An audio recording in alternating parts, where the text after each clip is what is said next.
Hi. On my previous video, I talked about self-love.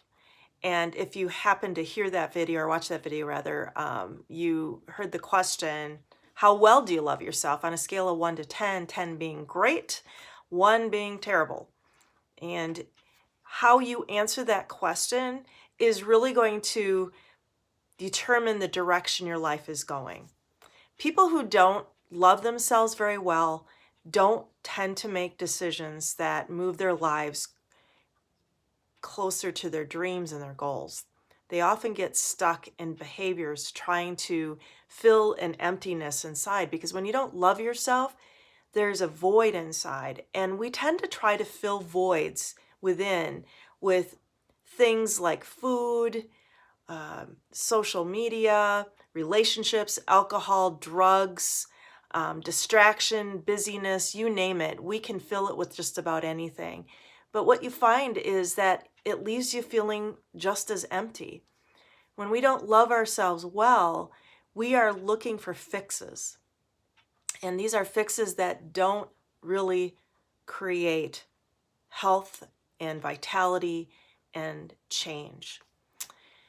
So the question, how well you love yourself, is so important because you won't get to your dreams without it. Now, some people think it's kind of a vain question to ask, do you love yourself? But the reality is, even from a Christian perspective, there is a scripture that says, love your neighbor as yourself. We can love other people pretty well, but are we loving them for the right motives? Is it because we're trying to fill an empty need within ourselves? Or is that love that we're extending to our neighbor really a reflection of the love we have for ourselves? Because that love is more selfless then, because we're not giving it in order to receive something. We're giving it purely out of the motivation to pass on love to somebody else. So again, I think most of us probably could stand improvement in self-love because I would suggest that I know when I listen to myself, I have a self-critic that sometimes can be pretty darn hard on me, especially when I don't meet my own expectations or standards. So every day I'm challenged to look for the good in myself as I continue to, of course, want to improve areas that need that work. So here's a strategy that I'm going to offer to you to help you move yourself up on the self-love meter. What I'm going to encourage you to do is, first of all, just start tuning into the story of where you might have started believing that you weren't very lovable. When in your life did you start thinking that there was something wrong with you or that you weren't acceptable the way you are?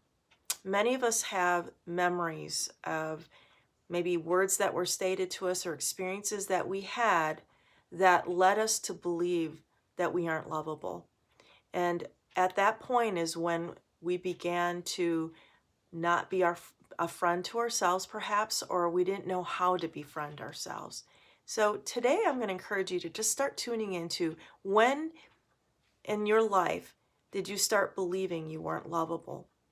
And take a look at the messages from, it might go back to childhood, it might be something even in your adulthood, but where did those beliefs start to germinate? Where did they start to take hold in your life?